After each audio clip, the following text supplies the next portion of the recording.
સાહેબ મને કંઈ ખ્યાલ નથી આવતો કે આ સાહેબ શું લખ્યું છે સાહેબ આમાં. જુઓ, કોઈ પણ નોંધ જે છે અવાચ્ય હોય, એટલે કે વાંચી શકાતી ન હોય, ઉકેલી શકાતી ન હોય, એના માટેના બે રસ્તા.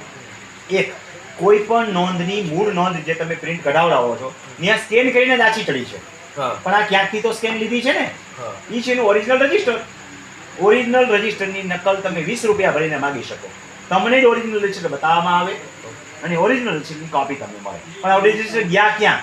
હા તો આ ઓરિજિનલ રજિસ્ટર પ્રથમ જે છે તલાટી પાસે હતા, હવે રેકર્ડ વિભાગે લઈ લીધા છે.